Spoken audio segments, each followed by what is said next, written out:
सुदामा जी की कथा का पहला श्लोक यही है और यहीं से ये चैप्टर शुरू होता है सुदामा जी का। बहुत ध्यान देकर सुनेगा।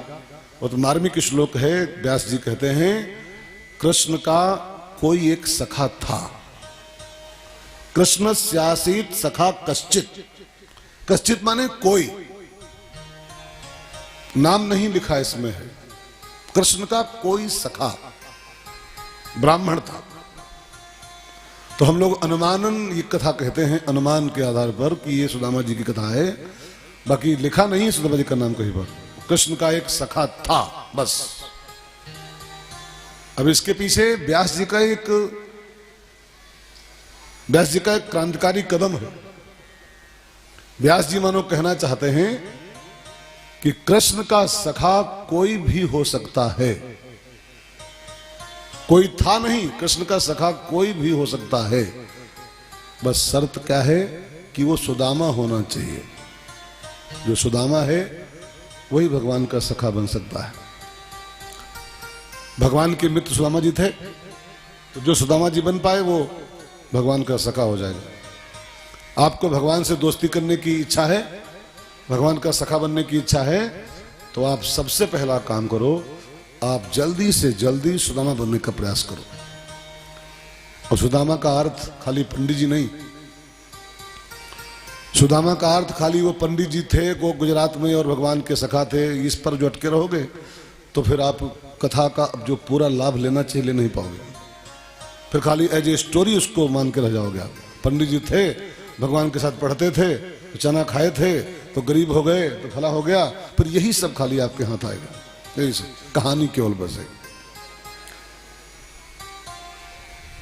भगवान का सखा सुदामा हो सकता है।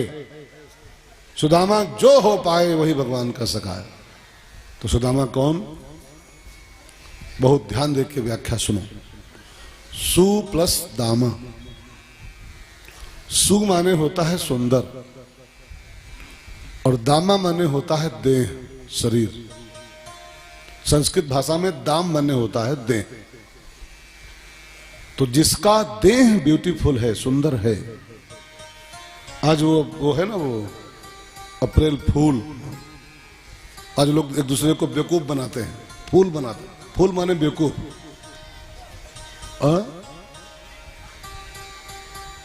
मैं आपसे कहूं, आप किसी को फूल मत बनाओ। किसी को बेवकूफ बना के आप क्या पाना चाहते हो? आज का दिन जो पूरे विश्व में विख्यात है, अप्रैल फूल, पहली अप्रैल दूसरे को बेवकूफ बनाने का दिन होता है। और लोग, हम भी कल ट्राई किए थे, लेकिन बाद में फिर हम वो बाबा सब राज खोल गया। हाँ, बाबा राजे खोल दिया तो फिर हमारी बात सब मिथ्या हो गई। तो तुम आज को कहते अप्रैल फूल, आज कहते आपको। संतों ने कहा है किसी को फूल मत बनाइए, आप खुद ब्यूटीफुल बन जाइए। 3 फूल हैं, किसी को फूल बनाने के बजाय आप खुद 3 फूल बन जाओ। एक ब्यूटीफुल, दूसरा केयरफुल और तीसरा पीसफुल। अगर 3 फूल आपके जीवन में आ जाएं तो आपका जीवन कृतार्थ हो जाएगा। आप पीसफुल रहो, आप केयरफुल रहो और आप ब्यूटीफुल रहो। तो सुदामा का अर्थ खाली पंडित जी नहीं, जिसका देह सुंदर है, सुदामा। सुदामा, जिसका देह ब्यूटीफुल है, वो सुदामा है। अब एक बात और जान लो कि देह की सुंदरता का परिचय क्या है। देह सुंदर किसकी? देह की सुंदरता का परिमाप किस आधार पर लिया जाए? चमड़ी गोरी गोरी हो, इसका चमड़ी क्या भरोसा। इसमें पता नहीं कब कोढ़ हो जाए, कब खाज हो जाए, कब दाद हो जाए, कब एक्जिमा हो जाए, कब क्या हो जाए। बहुत लोग एक से एक गोरे। हमारी एक भाभी थी, कभी वो नहीं है दुनिया में, इतनी सुंदर भाभी हमारी परिवार की थी। इतनी सुंदर कि उसको देख लो तो मन खुश हो जाए देख करके। बिल्कुल झूठ नहीं कह रहा हूं। और फिर उसको जो रोग भगवान ने दिया, बहुत बूढ़ी नहीं हुई थी, जवान ही थी, और जो रोग हुआ कि उसकी इतनी बदबू देह की 1 साल के अंदर कि उसकी डेड बॉडी को उठाने को कोई तैयार नहीं हो रहा था। हम लोग तब गवाह हैं कि जिसको बुलाया जाए कंधा लगाओ का भैया तुम्हें धो, हमको नहीं। इतनी गंध मारती थी, इतनी गंध, सड़ गई पड़े पड़े पूरा, सब चमड़ी उसकी सब उधड़ गई। इसका क्या, इस पर कोई इतराए तो महामूर्ख है वो। इसमें कब एक्जिमा हो जाए, कब कोढ़ हो जाए, कब पीप बन जाए, कब मवाद बन जाए मुंह के अंदर, इसका कौन भरोसा यार। मुंह में पस बन जाता है मुंह के अंदर, वो पस जब बना होगा तो वो अंदरों गया होगा, गया नहीं होगा क्या? अच्छा कोई कहे जरा कोई पस पियो, चाटो, चाट पाओगे? हम चाटे हैं 2 दिन में, चाटे हैं। अब जब फोड़ा वो बना था अंदर, अभी वो फूटा तो अंदरों गया होगा। अब पीप, यही यूसुफ नरक कहते हैं कि पीप पी रहे हो का, पीप पी रहे हैं। मैं मजाक नहीं करने जा रहा हूं आपके साथ, मैं कहना चाहता हूं इसमें कब मवाद पड़ जाए, कब ये सड़ने शुरू हो जाए, कब इसमें कोड़ फूट पड़े। इसका चमड़ी का सौंदर्य कोई सौंदर्य है? ऐसा ये संसार है जैसा सेमल फूल। एक बड़ी प्यारी वैश्या थी बुद्ध के जमाने में, नाम मैं कुछ भूल रहा हूं, बुद्ध के जमाने में थी और वैश्या, वो बड़ी विश्वविख्यात वैश्या, इतनी सुंदर थी कि उसके पर लाखों लोग मरते थे। अब वो बुद्ध भी मरती थी, बुद्ध पर दीवानी थी वो। बुद्ध को बीच बीच वो मिले और कहे कभी तो हमारे घर आओ, कभी तो हमारे घर आओ। लाखों लड़के आते हैं, लाखों दीवाने मेरे आते हैं, कभी तुम भी आओ गौतम। वो गौतम को भगवान नहीं अपना प्रेमी मानती थी। नाम क्या था कोई बता सकता है?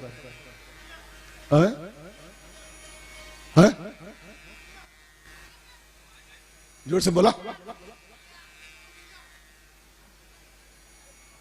नहीं नहीं, कुछ और नाम था, ये नहीं। क्या नाम बता रहे? नहीं नहीं सॉरी, वो नाम नहीं था, अच्छा नाम था, अच्छा नाम था, नहीं हमको नहीं पता। तो वो गौतम बुद्ध को रोज दावत दे कि लाखों लोग आते हैं, तुम भी आओ हमारे, तुम भी आओ मुलाकात करो। भगवान बुद्ध ने कहा तुझको वादा है मेरा, आऊंगा जरूर, आऊंगा जरूर, एक दिन आऊंगा तेरे, तू इतना बुलाती है एक दिन आऊंगा जरूर। फिर कुछ दिन के बाद उसके कोढ़ हो गया, कोढ़ हो गया तो अब सड़ने शुरू हुई वो वेश्या। चमड़ी का क्या भरोसा यार। अब उसको गांव वाले सब, गांव के बाहर कोढ़ियों की पहले बड़ी वो थी, अब तो कोढ़ियों का भी अलग, अभी भी कोढ़ी अलग रहते हैं, कोढ़ियों का अलग अस्पताल होता है, अलग से उनका बस्ती होती है। कोढ़ियों की अभी भी समाज में इमेज नहीं बढ़िया है। कोढ़ फूट पड़ा उसकी चमड़ी में, उसको सब गांव वाले, शहर वाले धकेल के कहीं कहीं दूर जंगलों में उसकी कुटिया बना दी। परिवार वाले उसको उठा के फेंक आए, कोई उसको नजदीक नहीं आए, कोई नजदीक नहीं आया। मारे कीड़े मक्खी बदबू, झोपड़ी बना के कहीं गांव के बाहर डाल दी गई हो। एक दिन पड़ी कराह रही थी, तब तक एक आवाज आई, सुंदरी। वो चौकी वैश्या, कौन सुंदरी बोला? इस अवस्था में सुंदरी, इस अवस्था में जब अपने अपने तक साथ छोड़ दिए, ग्राहक तो छोड़ो, अपने घर वाले भी साथ छोड़ दिए, ऐसे में कौन बोला? तब तक देखा एक गेरुआ वस्त्र पहने, हाथ में कमंडल लिए और सामने से सन्यासी आ रहा है। भगवान बुद्ध को देखी, गौतम आप कहा? मैंने वादा किया था ना कि मैं तेरे अवश्य आऊंगा, अवश्य आऊंगा। जब तुझको सब छोड़ गए तब मैं तेरे पास आ गया हूं। और भगवान बुद्ध ने उसके माथे पर हाथ धरा, उसका उसी पल प्राण छूट गया, सीधे परम धाम की उसकी यात्रा हो गई। तो मैं ये कहानी इसलिए मुझको याद आ गई कि इस चमड़ी का क्या, जिस पर लाखों मरते हैं, कभी फूट पड़ती है कच्च से, तो अपने जो खास होते हैं वो भी बाहर फेंक जाते हैं, खास लोग। ये सौंदर्य कोई सौंदर्य नहीं, ये सुंदरता कोई सुंदरता नहीं, सेमल फूल है, सेमल फूल। तो देह सुंदर किसकी? सुदामा कौन? रामायण में गोस्वामी जी कहते हैं, सोई पावन सोई सुभग शरीरा, सोई पावन सोई सुभग शरीरा, जो तनु पाई, भजहि रघुबीरा, जो तनु पाई, भजहि रघुबीरा, सोई पावन सोई। वही पवित्र है, वही सुंदर है, वही सुभग शरीर है जो इस मानव देह को पाने के बाद इसका भजन में यूज कर रहा है, इसके माध्यम से हरि को भज रहा है। और हरि को नहीं भजे तो देहिया कौना काम किया, कौना काम। इसको पाए और भजन नहीं किए तो जो तू ना हरि के भजला, न भजला सीताराम के, तो इतना बता दा ही देहिया कौना काम के, इतना बता दा ही देहिया कौना काम के। जो तू ना हरि के भजला, जो तू ना हरि के भजना, ना भजला सीताराम के, इतना बता दा ही देहिया कौना काम के, इतना बता दा ही देहिया कौन काम के। इसको पाके जो भजन कर रहा है वो सुदामा है, और इसको पाके जो खाली संसार के भोगों में इसको लगाए है वो कुदामा है। और भगवान का सखा कभी कुदामा नहीं होता है, भगवान का सखा हमेशा सुदामा होता है। सुदामा की परिभाषा आप जान गए होंगे, न जाने तो फिर बताऊंगा एक बार। पंडित जी पर जो सुई अटकाए रहे कि पंडित जी कोई थे, भगवान के मित्र थे, गलत बात सब है, गलत बात। ये कहानियों के पीछे मत पड़े रहो। सुदामा का अर्थ सुंदर देह वाला जो है वो सुदामा है, वही भगवान का सखा है। और सुंदर देह कौन? जो भगवान को भज रहा है इसके माध्यम से, जो इसके द्वारा प्रभु की सेवा कर रहा है, जो इसके द्वारा मंदिर जा रहा है, जो इसके द्वारा माला कर रहा है, जो इसके माध्यम से कथा सुन रहा है, जो इसके माध्यम से भगवान की पूजा कर रहा है, वो सुदामा है। और जो खाली खाओ पियो मौज करो, eat drink and B Mary लगा है, खाली दे क्लब, दे किटी पार्टी, दे सिनेमा हॉल, दे दारू भट्टी, और खाली इसको इसी में रमाए हुए है, वो कुदामा है। और भगवान का सखा कुदामा नेवर नेवर। खाने पीने वाले भगवान को पसंद नहीं आते, जो खाली खा पी के जीवन गंवाए दे रहे हैं। और खा पी के गंवा दिया जीवन में कोई जीवन है यार? खा पी के दुकान चला के खेती करके नौकरी करके मर गए, ये कोई जिंदगी है? इसको मना ही नहीं है, लेकिन यही करने को पैदा हुए होगा यार। ये मानव जीवन इसलिए मिला है कि खाली खाओ कमाओ खत्म हो जाओ? नहीं नहीं, ये जीवन मिला है इस देह धरे कर यह फल भाई, भजी राम सब काम बिहाई। इसको पाके जो हरि को भजता है बस वो इसकी सार्थकता कर रहा है, वो सुदामा है। ठीक है, वो नहीं तो फिर माटी का खिलौना। मान मेरा कहना, संत कहते हैं मान लो, अभी भी मान लो, आजो मान लो, तब भी आप भगवान के सखा हो जाओगे। और नहीं मानोगे तो इसको संभाल नहीं पाओगे तो मिट्टी मिलने वाली चीज है। मान मेरा कहना नहीं तो पछताएगा, माटी का खिलौना माटी में मिल जाएगा, माटी का खिलौना माटी में मिल जाएगा। मान मेरा कहना नहीं तो पछताएगा, मान मेरा कहना नहीं तो पछताएगा। माटी का खिलौना माटी में मिल जाएगा, माटी का खिलौना माटी में मिल जाएगा। सुंदर देह देख कर फूला, ओ सुंदर देह देख कर भोला, धन यौवन के मद में भोला, धन यौवन के मद में भोला। एक दिन हंसा अकेला उड़ जाएगा, एक दिन हंसा अकेला उड़ जाएगा। माटी का खिलौना माटी में मिल जाएगा, माटी का खिलौना माटी में मिल जाएगा। तो सुदामा भगवान के सखा थे, और भगवान का सखा बनना है तो आपको सुदामा बनना पड़ेगा। मुझे इस बात के पीछे इतना बोलना पड़ा। भगवान के मित्र थे, गुरुकुल में संग संग पढ़ते थे। भगवान पढ़ाई के बाद द्वारकाधीश हो गए, सुदामा जी धनहीन हो गए। धनहीन तो थे, लेकिन एक बात मैं कह दूं भाई बहनों, और आज के बाद बिल्कुल गांठ बांध लो, सुदामा जी धनहीन अवश्य थे बट गरीब नहीं थे। पैसा नहीं था जरूर उनके पास, बट गरीब नहीं थे वो। सुदामा जी को जो गरीब बोलेगा वो बहुत बड़ा पाप का भागी होगा। आज तक अगर बोले हो तो आज के बाद कसम खाओ, सुदामा जी को गरीब मत बोलना। आज के बाद वो गरीब नहीं थे, वो धनहीन थे जरूर, पैसा नहीं था उनके पास। ब्राह्मण कहीं गरीब हो सकता है? ब्राह्मण के पास चवन्नी ना हो, भले उसके पास भोजन की जुगाड़ ना हो, पानी पी के सोता हो ब्राह्मण, भले ब्राह्मण कभी गरीब नहीं हो सकता है। ब्राह्मण भगवान के यहां से महाराज बन के पैदा होता है। भगवान के यहां से हम लोग महाराज बना के पैदा किए। महाराज बने क्या होता है मालूम? राजाओं का बाप। महाराज बने क्या होता है? राजा और महाराजा। हम लोग ऊपर वाले के यहां से महाराज बना के पैदा किए गए हैं। सारा जमाना हम भले पानी पी के लेटे हों, भले 2 रोटी के पैसे मेरे पास ना हो, लेकिन दुनिया हमको महाराज ही कहेगी, महाराज ही बोलेगी। महाराज माने राजाओं का राजा।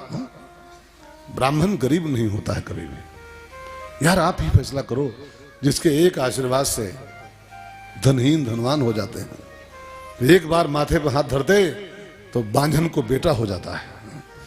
एक बार आशीर्वाद दे दे तो इंसान मुकदमा जीत जाता है। महाराज जी आपने आशीर्वाद दिया था, जीत गए हम। महाराज ने आपने आशीर्वाद दिया था, हमारे पोता हो गया। सोचिए आप, महाराज जी आप जब से मिले हो, जब से कृपा किए हो, दुकान खूब बढ़िया चल रही है। सोचिए, जिसके आशीर्वाद मात्र से दुकानें चल पड़ती हैं, जिसके आशीर्वाद मात्र से बच्चे हो जाते हैं बांझों के, जिसके आशीर्वाद मात्र से बड़े बड़े मुकदमा जीत जाते हैं लोग, वो गरीब कैसे हो सकता है? गरीब कैसे? ब्राह्मण कभी गरीब नहीं होता है। ब्राह्मण धनहीन भले हो जाए, गरीब नहीं होता है कभी भी। अच्छा, गरीब की परिभाषा भी अलग है भाई बहन। अगर शास्त्रों से पूछो गरीब कौन, तो शास्त्रों में गरीब माने जिसके पास पैसा नहीं, उसको गरीब नहीं कहते। कई लोग हैं पैसा नहीं तब भी वो बादशाह कैसा जीवन जीते हैं, और कई लोग अरबपति हैं तो पूछो क्या हाल है, अरे आजकल तो मरे जा रहे हैं, और अरबों रखे हैं, अरबों अरबों धरे बैठे हैं, और जब मिलो पूछो क्या हाल, मर रहे हैं भैया, मर रहे हैं। वो अरबपति होने बाद चिरकुट है, दरिद्र है वो। गरीब पैसा न होने को नहीं कहते हैं, गरीब की परिभाषा ही बिलग है भाई बहनों शास्त्रों में। गरीब कौन? जगत गुरु शंकराचार्य जी से पूछा गया, दरिद्र कौन है, गरीब कौन है, कोवा दरिद्री? तो जगत गुरु ने बड़ा बढ़िया उत्तर दिया, गरीब कौन? ही विशाल तृष्णा। पैसों का उसमें जिक्र नहीं आता कहीं पर भी। ही विशाल तृष्णा, जिसकी बड़ी बड़ी तृष्णाएं हैं, जो बड़ी बड़ी तमन्नाएं पाल के जी रहा है, वो नित्य दरिद्र है। ये चाहिए, अभी चाहिए, अभी चाहिए, और जो चाहिए चाहिए में जी रहा है वो नित्य फटीचर है, नित्य फटीचर। और जाको कछु न चाहिए सोई सहंसा, वही सहंसा। कभी केवट को आप क्या मानोगे? गरीब। जो केवट राम जी को नौका से पार किया था, उसको गरीब मानोगे आप? जिसके द्वारा राम भी खड़े मांग रहे हो, गरीब है वो। और राम दे रहे थे तब भी वो बोला, अब कछुनाथ न चाहिए मोरे, मुझे कुछ नहीं चाहिए। हा? जिसको कुछ नहीं चाहिए वही तो बादशाह है, और जिसको चाहिए वो अरबपति है तो चिरकुट है, खरबपति है तो चिरकुट है, वो करोड़पति है तो भिखारी है। भाई मांगता कौन है? भिखारी। जो मांग रहा हो, ये लाओ, ये दो, अभी दो, अभी चाहिए, अभी चाहिए, वो भिखारी तो है, भिखारी तो है। करोड़पति भिखारी हो क्या? बस अरबपति भिखारी है। भिखारी तो स्वभाव होता है, भिखारी इंसान नहीं, स्वभाव होता है। कई लोग जाते हैं मनसा देवी, करोड़ों दबाए बैठे हैं, तो जाते हैं मनसा देवी मनसा पूरी करो, मैं मुरादें पूरी कर दे, हलवा बांटूंगी। अरबों दबाए बैठा है तो वो भी मुरादें पूरी कर रहा है। मुझको तो कभी कभी दया आती है, 90-90 साल के बुजुर्ग मेरे पास पहुंचने आते हैं, कहते हैं महाराज आशीर्वाद दो, थारा काम बने। अब 90 साल के बुढ़ऊ आशीर्वाद मांग रहे हैं, काम बने। अरे अब मुक्ति पथ जा, निकल संसार से। 90 साल के बुढ़ऊ के तने माथे में हाथ धरो, तने कुछ काम बने, आशीर्वाद दो। अब काम बने रहा दिख रहा है, अब निकल, गोला जा। मैं बढ़ल जा, 90 साल का हो रहा, अब वो काम बना रहा, हद है यार, वो मुरादें पूरी कर रहा है। ये जो मुरादें पूरी कर दे हलवा बांटूंगी, ये इंसान का चिरकुटपना होता है, उसकी गरीबी होती है। सुदामा जी गरीब नहीं थे, धनहीन जरूर थे, गरीब नहीं थे। सुदामा जी का एक नियम था उनके जीवन में, अयाचक। अयाचक नहीं जानते क्या होता है? वो एक संकल्प करके जी रहे थे जिंदगी में कि मैं भले मर जाऊंगा, भूखे मर जाऊंगा, लेकिन मैं किसी के आगे याचना नहीं करूंगा, किसी के आगे मैं हाथ ऐसे नहीं करूंगा। और वो ब्राह्मण देवता अपने इस संकल्प को मजबूती से पकड़े हुए थे, मर जाऊंगा लेकिन किसी के आगे हाथ नहीं फैलाऊंगा, किसी से मांगूंगा नहीं मैं। और बिल्कुल पक्का नियम पाल के जी रहे थे, किसी को कुछ मांगते नहीं थे। जीते कैसे थे मालूम? वो सवेरे नहा ले, नहा के और द्वारे उनके ऐसे द्वारा था, दरवाजा, और द्वारे पर रास्ता था, सड़क थी, छोटी सी गली, तो बस नहा के द्वारे पर आ जाएं, अपना आसन बिछाएं और वो ले लें करताल, और भगवान का भजन गाते थे बैठे बैठे द्वारे पर, अपने पल्ली बिछा के। वो किसी घर नहीं जाते थे, वो बस भजन गाते थे द्वारे बैठ करके। और कोई रास्ते पर निकले, सामने रास्ता था ही, कोई निकला, कोई राहगीर, कोई पथिक, और खड़े होके भजन सुन लिया एक दो ठो, उसको अच्छा लग गया, अब बस वो तुरंत निकाला जेब से को 5 रुपए आगे धर दिया, बिन मांगे जो मिल जाता था गेट पर। बस दामा जी उसी बिन मांगे वाले धन से अपने जीवन को, अपने परिवार को पालते थे, किसी से कुछ मांगते नहीं थे, संतुष्ट जीवन जी रहे थे, संतुष्ट जीवन, जो मिल जाए उसी में जय सिया राम, कभी कभी नहीं मिले तब भी जय सिया राम। एक संत बोल रहे थे, एक संत बोल रहे थे कि जिस दिन भगवान भोजन न दे करने के लिए, उस दिन एकादशी मान लो अपनी, बस एकादशी मान लो, आज एकादशी है। और जिस दिन माने कि आज, जिस दिन भगवान दे दें, आज दिवाली है, आज दिवाली, भगवान खिलावे जिस दिन, आज दिवाली है, और जिस दिन न खिलावे दिन आज एकादशी है, आज मेरा व्रत है। तो बस संतुष्ट रहो, एन केन विधि, संतुष्ट एन केन वा, गीता कहती है संतुष्ट एन केन वा। एन केन माने जाहि विध राखे राम, ताहि विध रहिए सीताराम सीताराम। गाऊंगा नहीं, गाऊंगा छोड़ो, बहुत देर हो जाएगी। एन केन वा माने भगवान जिस विध रखे आपको, संतुष्ट संतुष्ट। तो सुदामा जी महाराज बिल्कुल संतुष्ट लाइफ जी रहे थे। और एक बात मैंने आपसे कल भी कही थी, परसों कही थी शायद, असंतुष्ट दुजह नष्ट। जो ब्राह्मण संतुष्ट नहीं है भगवान की कृपा के अनुसार, जैसे राम जी रखे, जो संतुष्ट नहीं है वो ब्राह्मण बच नहीं सकता है। बचना माने मरेगा नहीं, उसका ब्राह्मणत्व नष्ट हो जाएगा, फिर वो बनिया हो जाएगा, बनिया। जो संतुष्ट नहीं है वो ब्राह्मण रह नहीं जाएगा, फिर दुकान करेगा, फिर वो प्लाट लेगा, फिर वो और कुछ लगाएगा, फिर और लाओ और लाओ और लाए जाओ और लाए जाओ, फिर वो ब्राह्मण कम बनिया हो जाएगा। ब्राह्मण नष्ट होने का अर्थ मत करना कि पंडित जी मर जाएंगे, पंडित जी का पांडित्य मर जाएगा, ब्राह्मण का ब्राह्मणत्व मर जाएगा, वो फिर ब्राह्मण कम व्यापारी हो जाएगा। व्यापारी जिसकी आग लगी है, लाओ लाओ और लाओ, और ब्राह्मण कम व्यापारी अधिक हो जाएगा। तभी लिखा है चाणक्य ने, असंतुष्ट दुजह नष्ट। वो ब्राह्मण ही नष्ट हो जाता है, उस ब्राह्मण के सारे कर्म नष्ट हो जाते हैं। ब्राह्मण कम से कम संतोषी भाव में जिए, ठीक है, कम खाएंगे, थोड़ा सा कम खाएंगे, कम पहनेंगे, हा?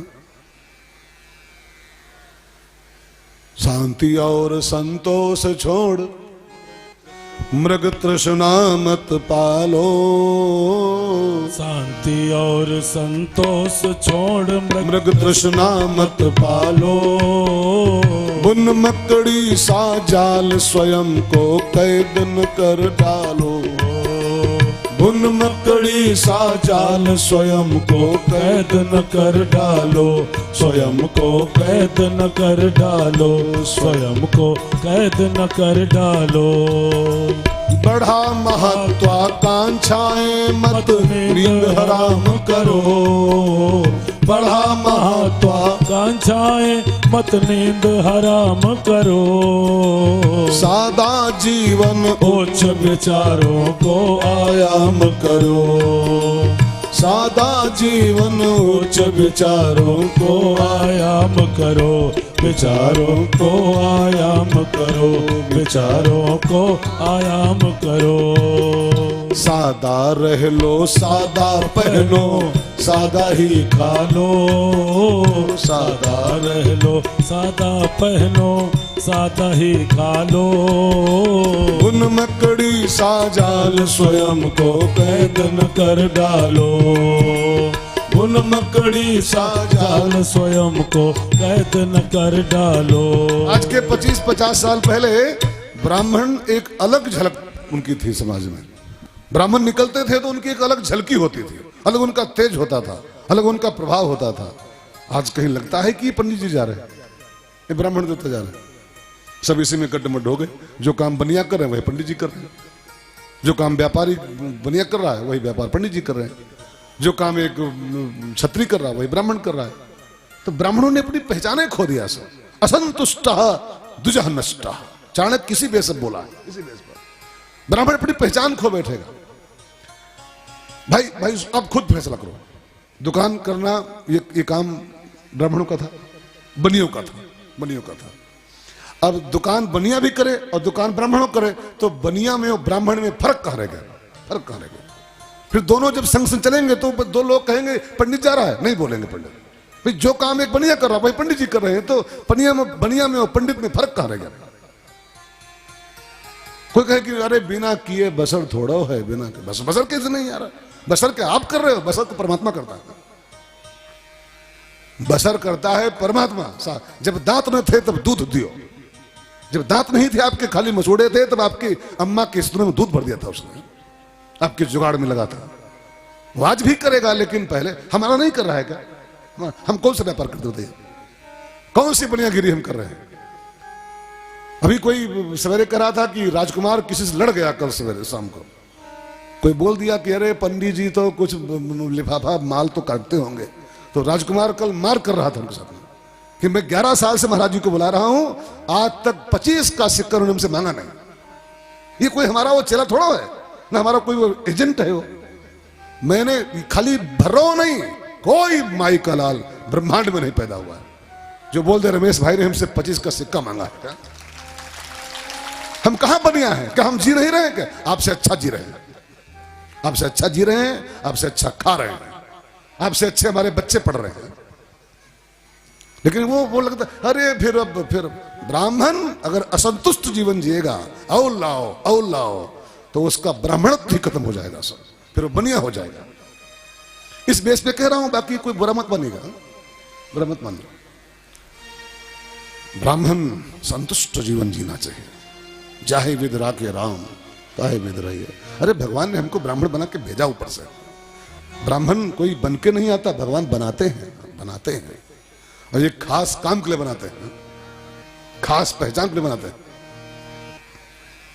ब्राह्मण बने थोड़ा हो, बनाए गए। अच्छा सोचो, आप किसी उसके यहाँ पैदा होते झाड़ू वाले के भाई, आप कोई लाट साहब थोड़ा हो, वो जहाजी का पैदा कहते, वो पैदा कहते झाड़ू वाले के, तो लिए झाड़ू और टोकरी घुमो के लिए। वो तो कृपा उसकी है कि ब्राह्मण के यहाँ पैदा किया। तो ब्राह्मणों को तो संतुष्ट भाव में जीते हुए अपने ब्राह्मणत्व को कायम रखना चाहिए। चाणक्य का सिद्धांत लागू हो जाएगा, असंतुष्ट द्विजा नष्टा अष्टा। अयाचक नियम था पंडित जी का, और पत्नी का नाम था सुशीला।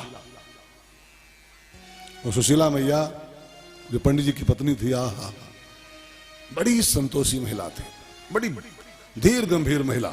गर्गाचार्य की बिटिया है।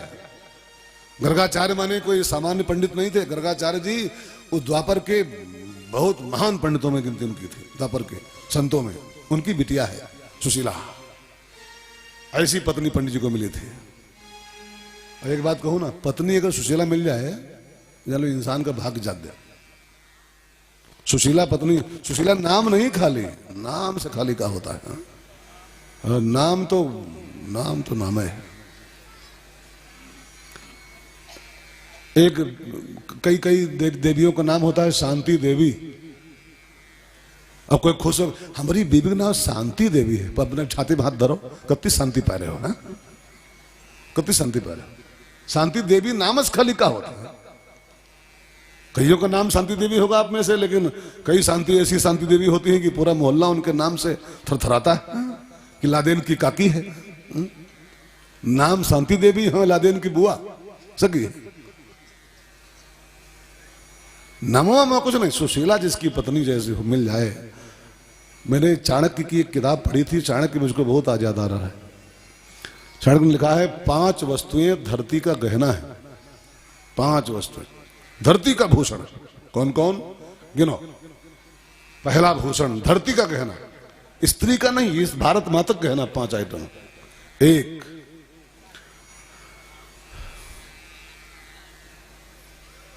उसमें पहला स्थान मिला है प्रमदा सुशीला, जिसकी नारी सुशील हो, सुशील प्रमदा हो, वो धरती का गहना है। और प्रभुर विवेकी, जो प्रभुता संपन्न हो और विवेक संपन्न भी हो, वो धरती का गहना है। प्रभुर विवेकी धनवान दाता, भगवान ने किसी को धनवान बनाया हो, लेकिन धनवान के साथ साथ उसके अंदर दातव्य की भावना पैदा कर दी, दाता भी संग संग में हो, वो धरती का गहना है। विद्वान विरागी, कोई विद्वान भी हो और उसके अंदर से वैराग्य भी हो, वो धरती का गहना। चाणक्य ने 5 नाम लिखे हैं, विद्वान विरागी, प्रमदा सुशीला, प्रभुर विवेकी, धनवान दाता और तुरंग शस्त्र निपात धीरा। ऐसा घोड़ा जो चारों ओर से दुश्मनों से घिरा हुआ हो, चारों ओर से उसको उसके और असवार को मारने की चेष्टा की जा रही हो, लेकिन चारों ओर से घिरा होने के बाद भी जो घोड़ा धैर्य के साथ अपने असवार को, अपने मालिक को दुश्मनों से बचा के निकाल ले जाए, वो घोड़ा भी धरती गहना लिखा हुआ है। 5 आइटम एक बार फिर सुन लो।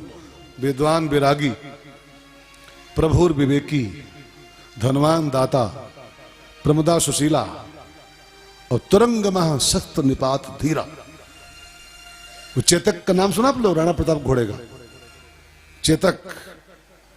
तो राणा प्रताप अकबर से घिर गए, अकबर की सेना से।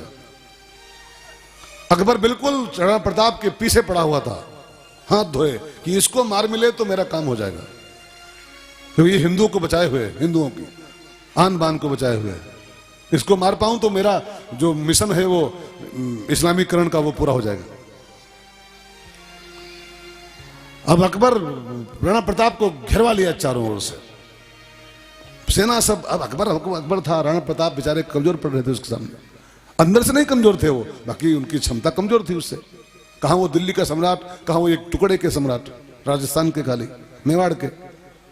खैर, अब चेतक ने देखा जब कि राणा को चारों ओर से घेर लिया और राणा प्रताप जो आज मर गए, तो यहीं पर हिंदुत्व खत्म हो जाएगा, यहीं पर आज से ही। यही एक आदमी बचाए हिंदू धर्म को। अब चेतक देखा पीछे मुड़ के 3 ओर से सेनाएं आ रही राणा प्रताप की, ओ अकबर की, सब भाला लिए प्रताप को मारने के लिए। राणा प्रताप ने चेतक से कहा, चेतक आज सब कुछ तेरे हाथ में है बेटा, मैं तो आज बिल्कुल जान गया हूं कि मेरी अंतिम घड़ी आ जाए। अब तू चाहे तो मुझको नहीं, हिंदुत्व को बचा ले आज, नहीं तो गया मैं, गया आज। 3 ओर से सेना आ रही। एक तरफ रास्ता केवल था, लेकिन सामने नाला था बहुत बहुत चौड़ा, कुछ उसकी लंबाई मुझे भूल रहा हूं से 17 मीटर लिखी हुई साबित है। वो नाला अभी भी है, 17 मीटर चौड़ा नाला था। अब 3 ओर से अकबर की सेना और सामने 17 मीटर चौड़ा नाला है, नदी टाइप की छोटी सी, पुल नहीं था उसमें।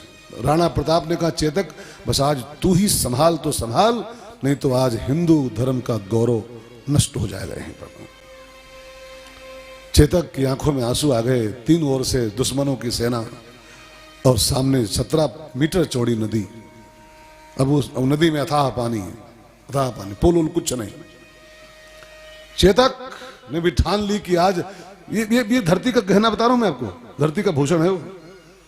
तुरंग महा शस्त्र निपात धीरा, चारों ओर से शस्त्रों की बरसात हो रही हो, लेकिन जो अपने मालिक को बचा के निकाल ले जाए, ऐसा घोड़ा भी धरती गहना होता है। चेतक एक बार तो डरा कि 17 मीटर छलांग पाऊंगा मैं। 17 मीटर कम नहीं होता, जैसे पूरा पंडाल हो गया लगभग, पूरा पंडाल। ये चौड़ाई और कुछ ज्यादा होगी, 20 मीटर होगी। 17 मीटर बहुत होता है, मतलब भर को होता है। चेतक थोड़ा पीछे हटा और फिर जो चौकड़ी मारी उसने, रणबीर चौकड़ी भर भर कर, चेतक बन गया निराला था। और चेतक पीछे हटा थोड़ा सा, और पीछे हटके उसने जो छलांग लगाई, 17 मीटर के चौड़ी नदी को झड़ाम से फांद गया। चेतक तो उधर गिरते ही खत्म हो गया, बच नहीं सका। इतना लंबी छलांग थी कि वो सिर के भल गिरा और खत्म हो गया। लेकिन उसने मरते मरते हिंदू धर्म की आन को, बान को, शान को बचा लिया।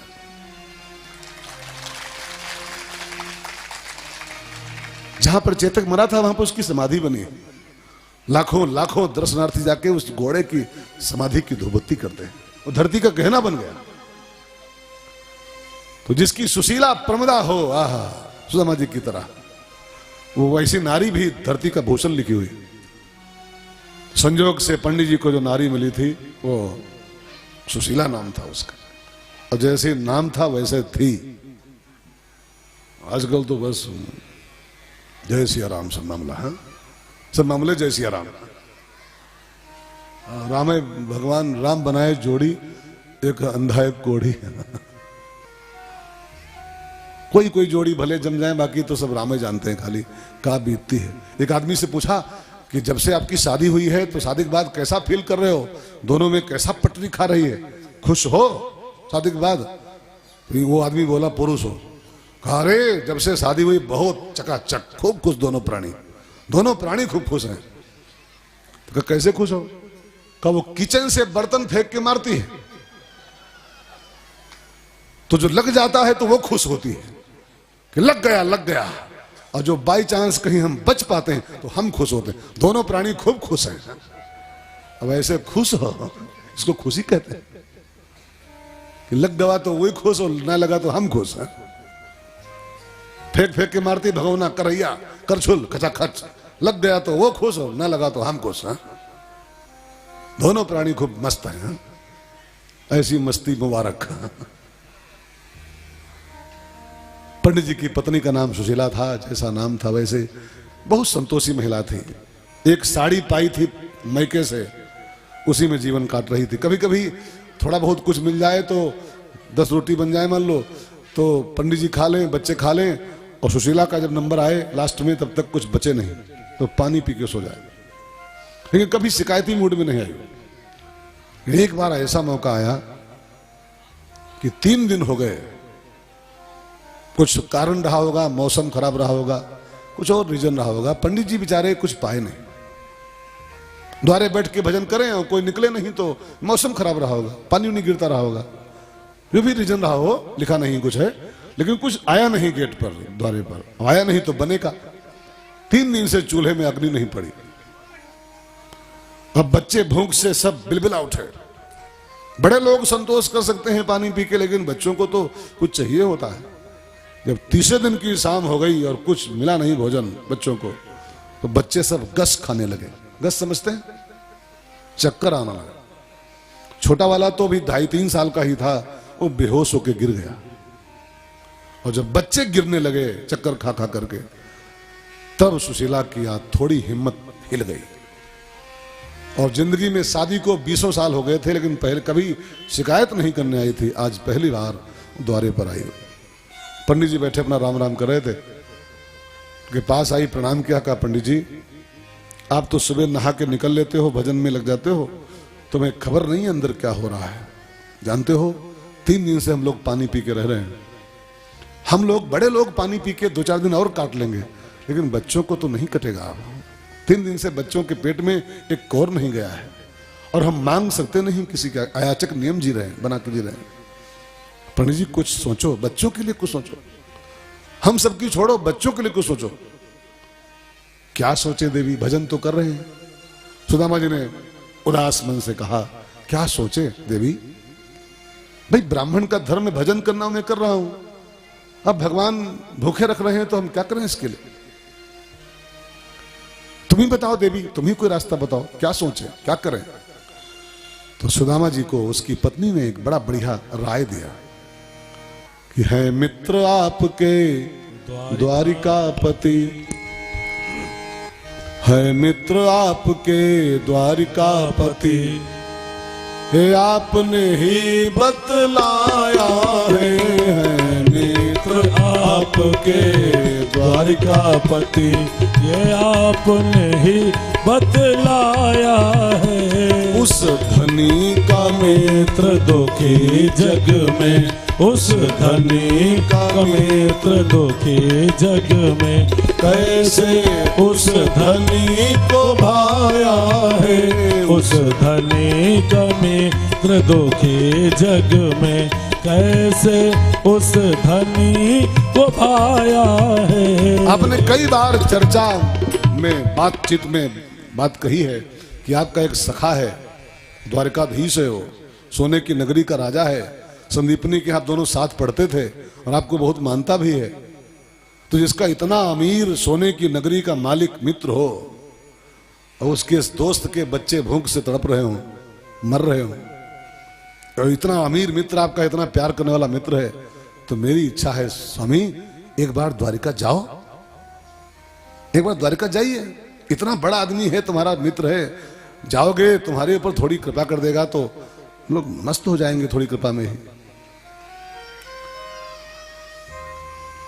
सुदामा जी को द्वारका जाने की राय जब दिया सुशीला जी ने, तो पंडित जी की आंखें थोड़ी चढ़ गई। सुशीला तो कहना क्या चाहती है, हमारा मित्र भले है वो, हमको मानता भी बहुत है, अमीर भी बहुत है, वो सोने की नगरी में रहता है, लेकिन मैं उसके सामने मांगने जाऊं क्या। मेरा नियम जानती हो तुम, अयाचक, मैं किसी के आगे हाथ नहीं पसार सकता हूं, भले वो कन्हैया ही क्यों ना हो, हमारा मित्र ही क्यों ना हो। हमारा नियम जानती हो, मैं बिल्कुल किसी के आगे मांग नहीं सकता हूं। सुशीला मैया ने कहा, पंडित जी आप फालतू नाराज हो रहे हो, मैंने आपसे मांगने का नाम लिया है क्या, मांगने की बात कही है क्या। आप तो मुलाकात करने जाओ, आप तो मिलने के लिए जाओ। दोस्त से मिलने में क्या हर्ज है, दर्शन में क्या हर्ज उसके है, मांगने की मैंने बातें नहीं कही। और जानते हो स्वामी, उसका नाम है अंतर्यामी, उसके आगे मांगना नहीं पड़ता है और बिना मांगे ही सब जान जाता है। अंतर्यामी माने अंदर तक की जानने वाला, जो भीतर तक की आपके जानता है, बाहर की छोड़ो अंदर तक की जानता है, उसका नाम अंतर्यामी होता है। आप तो खाली पहुंच जाओगे ना, प्रणाम करोगे और जो इसके सामने खड़े होगे, आपको देखते ही जान जाएगा इसके पास क्या चीज कम है। और आप भी भाई बहनों इस बात को बिल्कुल गठियाओ आगे से पीछे तक, भगवान के आगे मांगने की कोई जरूरत नहीं है। भगवान के आगे मांग मांग करके आप अब भक्ति नहीं कर रहे हो, आप भगवान के चेहरे पर कोयला पोत के आ रहे हो। भगवान के मंदिर में खड़े होकर इंसान जो मांगता है, ठाकुर जी ई देव, ई देव, ई देव, ई नाम लेके चीज का जो बताता है कि ई देव, तो आपने भगवान के चेहरे पर कोयला पोत दिया। आपको लगता है हम पूजा करके आ रहे हैं, आपको लगता है हम भगवान की वंदना करके आ रहे हैं। मंदिर में भगवान के खड़े होकर अगर आपने मांग लिया ई देव, तो आप पूजा नहीं किए हो, आप भगवान का चेहरा पोत के आए, वो भी कोयला से पोत के आए हो। क्योंकि वो अंतर्यामी है, उसको ई देव कहने की जरूरत नहीं पड़ती है कि ई देव, उसको सब पता है, सब पता है। गालिब का लिखा एक बड़ा बढ़िया शेर है साहब। गालिब लिखता है, गालिब न कर हुजूर में तू बार बार अर्ज। हुजूर माने भगवान के दरबार में तू अर्ज मत कर, वो बता मत कि हमको ये चाहिए। क्यों? क्योंकि जाहिर है तेरा हाल सब उन पे कहे बगैर, तू कहेगा तब वो जानेगा, तू बताएगा कि ये चाहिए तब वो जानेगा। अंतर्यामी किस काम का है फिर वो? अंतर्यामी फिर उसका नाम क्यों लिखा हुआ शास्त्रों में? वो सब जान लेता है। आप खाली पहुंच जाओ, आप खाली प्रणाम कर लो, वो सब जान जाता है इसको क्या चाहिए है? एक बड़ा बढ़िया पिक्चर में गाना था, एक कोई प्रेमिका अपने वो डाकिया से कहती है, उसका पति कहीं बाहर था, वो डाकिया से बोलती है कि हमारे पति के नाम चिट्ठी हमको लिखना है, लेकिन हमको लिखना नहीं आता है, तो बस तुम लिख दो, हम बोल दें तो पति को डाल देना चिट्ठी। तो वो कागज को लिया डाकिया, और आप जानते हो, फिल्म देखी होगी आपने। तो वो पत्नी से बोला उसकी बीवी से कि बोलो क्या लिखे, बोलो क्या लिखे, आपके पति को चिट्ठी डालनी है तो बोलो क्या लिखे। तो उसने कुछ देर बाद कहा बस पन्ने पर नीचे लिख दो सलाम, बस नीचे लिख दो सलाम, इतना ही काफी। कहा सलाम में, फिर कहा वो सब जान जाएगा, तो तुम सलाम लिख दो सब जान जाएगा। अब वो गाते गाते बोली, खत लिख दे संवरिया के नाम बाबू, कोरे कागज पे लिख दे सलाम बाबू, वो जान जाएंगे पहचान जाएंगे, वो जान जाएंगे पहचान जाएंगे। खत लिख दे संवरिया के नाम बाबू, कोरे कागज पे लिख दे सलाम बाबू, वो जान जाएंगे पहचान जाएंगे, वो जान जाएंगे पहचान जाएंगे। बस तुम केवल एक कागज पे सलाम लिख के भेज दो उसको, वो सब जान जाएगा कि मैं क्या कहना चाहती हूँ। अब देखो, संसारी प्रेमी को भरोसा अपने प्रीतम पर है कि खाली सलाम लिख दो वो सब, ये संसारी प्रेमी की बात हो रही है। तो वो परम प्रेमी, परम प्रीतम इतना बुद्धू है कि उसको बताना पड़ेगा आपको कि ई चाहिए, ई चाहिए, गलत। आप अपराध करके आते हो मंदिर जाने के बाद में, लगता है पुण्य करके, आप पाप करके आते हो। मंदिर गए और भगवान से कुछ मांग लिया खड़े होकर के कि पोता दो, नौकरी दो, तो आप करने गए थे पुण्य और गठरी बांध के पाप किया पहुंच से, क्योंकि आपने भगवान के चेहरे पर कोयला पोत दिया। आप पहुंच गए हो, आपने प्रणाम कर दिया है, इतना बहुत है, आगे का सब जान लेता है। वो मूर्ख नहीं है, वो सर्वंतर्यामी है वो, ठीक है। तो आप तो मिलने जाओ नाथ, सुशीला बोली, मिलने जाओ, केवल मिलने पहुंच जाओगे वो सब जान जाएगा। सुदामा जी को लगा ये भी ठीक बोल रही है, भाई मांगने की तो बात नहीं कर रही, मिलने की बात कर रही है। और मित्र से मिलने में कौन हर्ज है, और फिर मित्र के अलावा ब्रह्म है, वो ब्रह्म भी तो है, और ब्रह्म का दर्शन किया जाए इसमें कौन हर्ज है। अयम ही परमो लाभ हो उत्त श्लोक दर्शनम, परमात्मा का दर्शन तो परम लाभ होता है। हमारी पत्नी तो हमको परम लाभ की बात कर रही है। एक बात मैं आपसे कहूं, और खास करके इधर डिपार्टमेंट से कहूं, संसार की हर पत्नी को सुशीला होना चाहिए, जो अपने पति को जैसे बने भगवान की ओर भेजे, भगवान से उसको अटैचमेंट बढ़ाएगा। भारतीय पत्नी का नाम होता है धर्म पत्नी, भारतीय नारी का। धर्म पत्नी माने होता है जो अपने पति को धर्म की प्रेरणा दे, भगवत पथ की प्रेरणा दे, भगवान की ओर मोड़े। और जो खाली अपने पति को पिंच कर करके और खाली क्लब जाती हो, क्लब ले चलो, सिनेमा ले चलो, बिग बाजार ले चलो, तो वो पत्नी नहीं है। बिल्कुल नोट कर लो, आपकी किसी जन्म की दुश्मन आपके घर आई है कि मैं तेरी दुश्मन, दुश्मन तू मेरा, मैं नागिन तू सपेरा, मैं तुझको बर्बाद करने आई हूं। मूर्ख। जो अपने पति को ईश्वर की ओर मोड़े, परमात्मा से अटैचमेंट बढ़ाए पति का अपने, वो सुशीला पत्नी होती है। और कम से कम भारत की हर पत्नी को सुशीला ही होना चाहिए, धर्म पत्नी होना चाहिए, जो पति को समझा के, बुझा के, डांट के, फटकार के, अरे थोड़ी लड़ाई भी करनी पड़ जाए करके भगवान से जोड़े। पति कथा में ना आता हो तो पत्नी को चाहिए उसको थोड़ा लड़ाई भी करनी पड़े तो करे, कथम लाए उसको। लेकिन क्योंकि ये थोड़ा कम आना चाहते हैं, कम आना चाहते। हालांकि भरों की कथा में मैं नहीं बोल सकता हूँ, बात खूब आ रहे हैं, लेकिन फिर भी पुरुष थोड़ा कम आने चाहते हैं। कई पुरुषों को मैंने खुद फोन किया है कि आओ भैया, तो जानते हो क्यों कमाते हैं? क्योंकि कमाते हैं तो कमाते हैं, ये भी प्रॉब्लम है कि वो कमाते हैं इसलिए कमाते हैं। ये भी मजबूरी है कि बेचारों को ड्यूटी भी करना है, थोड़ी खेती भी देखनी है, थोड़ी दुकान भी संभालनी है, थोड़ा व्यापार भी देखना है। तो जो कमाने में लगे हैं थोड़ा वो कम आना चाहते हैं, कम आना चाहते हैं, उनको मौके नहीं आने भर का है। क्योंकि तुम्हें सुने आओ, हमको तो दुकान खोलना कि भागो सुना जाए, तुम्हें सुने आओ जाए। लेकिन तब भी आप कोशिश करो, कोशिश। मैं आपको ये नहीं कहता हूं कि उनको दुकानों की बंद करा दो, लेकिन कोशिश करो कि समझा बुझा के जैसे बने। दुकान करने को मानव जीवन नहीं मिला हुआ है। ये मानव जीवन खाली व्यापार में ही खप जाए, ये बहुत बड़ी बुद्धिहीनी है इंसान की। थोड़ा भगवत भजन में लगे इंसान, तब बेड़ा पार होता है। थोड़ा बहुत लगे, है? रोज रोज लगने की बात नहीं कर रहा हूं, थोड़ा बहुत लगे। अच्छा भागवत रोज होगी क्या? ये कथा जो चल रही थी रोज होई का या? ये तो गए दुकान तो जिंदगी भर खोले। जब तक गोला नहीं पहुंच जाओगे मुक्ति पद पर, दुकान रोज खोलना पड़ेगा आपको। लेकिन ये रोज मिलेगा? ये तो जा रहा आज। अब ढूंढोगे 1 साल कम से कम, रोज फोन करो, रोज राजकुमार घरोगे, रमेश भाई कब आएंगे, रमेश बाबा कब आएंगे। 1 साल ढूंढोगे कहीं, तब कहीं राम कृपा करेंगे तो भले, फिर भागवत आए तो आए। कहाँ आएगी रोज? दुकान तो रोज झेलना है, व्यापार तो रोज करना है, खेती रोज देखनी है, ये 1 2 का 4 रोज करना है। भागवत रोज मिलती है क्या? ये तो मिल गई, बाई चांस मिल गई। तो सच्ची पत्नी कौन? जो अपने पति को जैसे बने जैसे बने जैसे बने द्वारिका नाथ की ओर भेजे। जा ईश्वर के पास, जा द्वारिकापुरी। मांगने नहीं भेज रही हूं, मिलने जाओ, खाली आप मुलाकात करने जाओ। सुदामा जी रेडी हो गए, मिलने की बात कर रही है, ठीक जाऊंगा, लेकिन एक काम करना पड़ेगा मैडम। कहा क्या? कि मित्र के पास जा रहा हूं तो खाली हाथ नहीं जाऊंगा, कुछ भेंट चाहिए। दोस्त के यहां जाए और खाली हाथ जाए वो दोषी है, दोषी।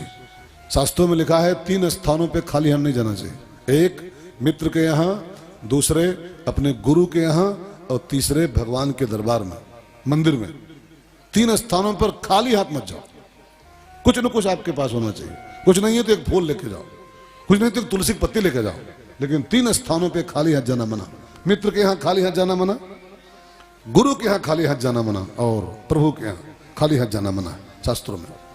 तो मित्र के यहां जा रहा हूं, कुछ तो भेंट चाहिए ना। तो सुशीला मैया को चिंता हुई कि जिद्दी पंडित है, ये जाएगा नहीं बिना भेंट के। घर में कुछ तो बा नहीं, घर में कुछ है नहीं, क्या दूं? उसने कहा पंडित जी कल जाना है ना? कल? कहा हाँ कल जाना है, अब तो शाम हो गई। कहा भी तुम पानी पी के सो जाओ, मैं कुछ जुगाड़ कर दूं भेंट का। सुदामा जी पानी पी के सो गए। सुशीला मैया जब उनके सो गए तब निकली घर से और पड़ोस के घरों में गई, 2-3 घरों में, और जाके एक ब्राह्मणी उसकी सहेली थी, बगल में रहती थी, उसके द्वार खड़खड़ाया। बहन एक काम पड़ गया है, मेरे पति कल सवेरे द्वारिका जा रहे हैं मित्र से मिलने के लिए। क्योंकि जिद है कि मित्र के यहाँ खाली हाथ नहीं जाऊंगा, कुछ भेंट चाहिए, हमारे यहाँ कुछ है नहीं, और वो जाएंगे नहीं बिना भेंट के। तो थोड़ी हेल्प चाहिए आपकी। मांगने नहीं आई हूं, उधार चाहिए, उधार। तो कुछ भेंट भेजना है प्रभु के लिए, अपने द्वारकाधीश के लिए। हमारे यहाँ कुछ है नहीं, कुछ सहायता कर दो। जब पंडित जी वापस आएंगे कुछ पाएंगे तो मैं आपको वापस कर दूंगी। तो वो भी गरीब ब्राह्मणी थी, कुछ बहुत उसके यहाँ कुछ बहुत कुछ थोड़ा था। तो उसने कहा बहन कुछ तो ज्यादा नहीं मेरे यहाँ, बस चावल थोड़े रखे हैं। तो उसने 4 मुट्ठी चावल दे ब्राह्मण ने उधार के तौर पर। अब रखे काहे में, पॉलीथीन सब बंद थी, पॉलीथीन पे बैन लग गया था, झोला वाला था नहीं उसके पास, वही साड़ी थी फटई वाली। तो उसी साड़ी का कोना फाड़ा सुशीला मैया ने, और वो जो 4 मुट्ठी चावल दी थी पड़ोसी बहन, उसे बांध दिया। बांध के बनाई पोटली, बड़ी प्रसन्न है कि चलो कुछ तो मिला भेंट के लिए। और 4 मुट्ठी चावल पाई थी, और 4 के चारों मुट्ठी चावल पंडित जी को दे दी। पंडित जी ये देना प्रभु को मेरी ओर से, ये देना। देखो ये भी नहीं सोचा कि 2 मुट्ठी बचा लें। अगर 4 मुट्ठी पाई थी तो ये भी नहीं सोचा कि बच्चे बेहोश हो रहे हैं, 2 मुट्ठी बचा के थोड़ा खिचड़ी बना दे, ताड़ी बना दे तो बच्चे खा लें, उनका प्राण बच जाए। 4 मुट्ठी मांगे भाई, और 4 के चारों भगवान को भेज दिया उसने। ये 4 मुट्ठी चावल जानते हो क्या है? ये खाली 4 मुट्ठी चावल मत मानिएगा इनको, ये सुशीला मैया का 4 आइटम है, 4 आइटम। सुशीला माने मानो 4 मुट्ठी के बहाने अपने चारों फल भगवान को भेज दिए। धर्म, अर्थ, काम, मोक्ष। वो 4 मुट्ठी चावल मत गिनिए का खाली 4 मुट्ठी चावल दे। वो सुशीला मैया का धर्म था 1 मुट्ठी, 1 मुट्ठी उसका अर्थ, 1 मुट्ठी उसका काम, 1 मुट्ठी उसका मोक्ष। और चार के चारों पुरुषार्थ बांध के सुशीला मैया ने गठरी बनाई। और प्रभु मेरे ठाकुर को मेरा धर्म अर्थ काम मोक्ष चारों अर्पित कीजिएगा। और एक प्रार्थना और कीजिएगा मेरी ओर से कि पूरे संसार में साल में 2 एकादशी होती हैं, महीने में 2 पूरे संसार में महीने में 2 पड़ती हैं। लेकिन ठाकुर तूने ऐसी कृपा किया कि हमारे यहाँ तो रोज एकादशी ही होती है। सारा संसार महीने में 2 दिन व्रत रहता है, लेकिन तुम्हारा सखा तो, तुम्हारे सखा और सखा के परिवार के लोग तो पूरा का पूरा महीना एकादशी ही हो जाती है। ये मेरी विनती कर देना। और सुदामा जी वो पोटली दबाए और चलने को तैयार हुए। कुछ था नहीं, महीना था पूस का, पूस महीना, शुक्ल सप्तमी, कटकटाती हुई सर्दी का मौसम, भयंकर जाड़ा। आजकल तो जाड़ों कम होते भाई साहब, आजकल तो जाड़ों कम हो रहा है। पहले जाड़ा ऐसा होता था, हमको याद है, अपना बचपन याद करो, जैसे जाड़ा झेले बैठे हम लोग बचपन में, जाड़ा वैसा कौन होता है? कहूं ना हो। 2 महीना, 2 महीने भगवान सूर्य दिखाई नहीं पड़ते रहे, कहां चले गए हैं कोने देश में। देख कोहरा, देख कोहरा, देख कोहरा, 2 महीना हम लोग झेले बचपन में। और 1 साल नहीं, हर साल तापते तापते वो मरे सब, ये सब हाथ सब पूरे काले हो जाते थे। वो यहाँ पर टांगों में, वो खाल में बनती थी वो काली काली, वो क्या है, वो काल बूढ़ो लोग तापत रहे तो वो ये टांगन में ऐसे बनते काली काली, यहाँ पर वो क्या बोलते हैं उसको? अब को बनती है बिलैया, ना ही बनती है। अब तापने कामे ने जाड़े कहाँ होते हैं? अब जाड़े कहाँ होता है? मुश्किल से 8 दिन 10 दिन बस गया, 10 दिन फिर पंखा चला। अब जाड़ कोई रह गया? जाड़ा तो कभी होता था, अब द्वापर में तो और तेज होता होगा, ठीक है ना। पूस का महीना, शुक्ल सप्तमी, और पंडित जी के पास न बनियाइन, न स्वेटर, न कुर्ता, न कंबल, न टोपी, न मफलर, न चप्पल पैरों में, केवल एक फटही धोती पंडित जी के पास थी मात्र, उसी को पहने। और एक कमी है, 4-5 दिनों से पेट में एक और नहीं गया है, पानी के अलावा चक्कर भी आ रहा है, और कुछ सर्दी का प्रभाव भी है। और कुछ कंबल होता ओढ़ लेते, कुछ नहीं था, एक धोती पटई पहने और पंडित जी चलने को तैयार हुए। सुशीला मैया अपने पति को द्वार पर तक भेजने आई, गेट पर, चलो स्वामी आपको मैं भेज देती हूं। गेट पर आई, अपने पति को प्रणाम किया, जाओ नाथ, संभल के जाना, संभल के। पंडित जी चले तो उनके पांव लड़खड़ाए, कुछ चक्कर आ रहा था भूख के कारण, कुछ सर्दी का प्रभाव हो रहा था। पांव धरे यहां, पड़े वहां, धरे यहां, लड़खड़ाए उनके कदम। सुशीला मैया की आत्मा रो पड़ी कि मैंने अपने पति को इस भयंकर सर्दी में विदा तो कर दिया है, रवाना तो कर दिया है, लेकिन द्वारिका यहां से 50 मील दूर है, 50 मील दूर है। कोई वाहन नहीं इनके पास है, साइकिल भी नहीं है, पैदल जाना है। 5 दिन के भूखे, और पेट में एक दाना नहीं गया अन्न का 5 दिन से। बार बार पीछे बोल रही, स्वामी संभल के जाइएगा, स्वामी संभल के जाइएगा। सुदामा ने कहा, देवी तू बहुत चिंता न कर, तेरा जो नाथ है ना, तेरा नाथ जगन्नाथ से मिलने जा रहा है, और जिसका नाथ जगन्नाथ की शरण में जा रहा हो, उसकी देवी को बहुत चिंता की जरूरत नहीं है, जगन्नाथ रक्षा करेगा हमारी। सुशीला मैया को ढांढस नहीं हो रहा है। जब स्वामी कुछ निकल गए, पंडित जी आगे, सुशीला मैया पीछे से अपनी साड़ी का पल्लू पसारी और भगवान सूर्य के आगे बोली, ठाकुर हे नारायण, आप सारे संसार को गर्मी देते हो, उष्मा प्रदान करते हो। हमारे पति इस भीषण सर्दी में बिना स्वेटर के जा रहे हैं, बिना कंबल के जा रहे हैं, भरी सर्दी में। नाथ आप में बहुत गर्मी है, बहुत तापमान आप में है, हमारे पति को थोड़ी ऊष्मा प्रदान करते रहिएगा एक्स्ट्रा। और इन्हें कुछ हो गया ना नाथ, इन्हें कुछ रास्ते में हो गया ना, तो आप में तो बहुत लाली है प्रभु, अब तो बहुत लाल हो, लेकिन हमारी मांग में चुटकी भर लाली खाली है, चुटकी भर लाली भरे घूमती हूं इन्हीं के सहारे। इन्हें कुछ हो गया तो आपकी लाली फिर बेकार हो जाएगी, मेरी लाली उजड़ गई तो मेरा पूरा संसार ही उजड़ जाएगा। स्वामी मेरी लाली की रक्षा करना प्रभु, सुशीला मैया जब तक पति देव दिखाई पड़ते रहे जाते हुए, देहरी पर खड़े खड़े अपने पति को जाते निहारती रही। और जब आंखों से ओझल हो गए पंडित जी, निकल गए आंखों से दूर, अपने पति के चरणों की धूल को उठाया, माथे में लगाया और अपनी कुटिया में आ गई। किवाड़ा बंद कर लिया अंदर से, जाओ नाथ, जगन्नाथ आपकी रक्षा करे। और पंडित जी चल पड़े। रास्ते में गाते हुए पंडित जी जा रहे हैं। सब लोग गाओ। पंडित जी क्या गाते जा रहे हैं? गाइए। दूर नगरी, दूर नगरी, द्वारिका दूर नगरी, दूर नगरी, द्वारिका दूर नगरी, दूर नगरी, द्वारिका दूर नगरी, दूर नगरी, द्वारिका दूर नगरी। कैसे आऊं मैं कन्हाई तोरी द्वारिका नगरी, बड़ी दूर नगरी। कैसे आऊं मैं कन्हाई तोरी द्वारिका नगरी, बड़ी दूर नगरी, दूर नगरी, बड़ी दूर नगरी, दूर नगरी, बड़ी दूर नगरी।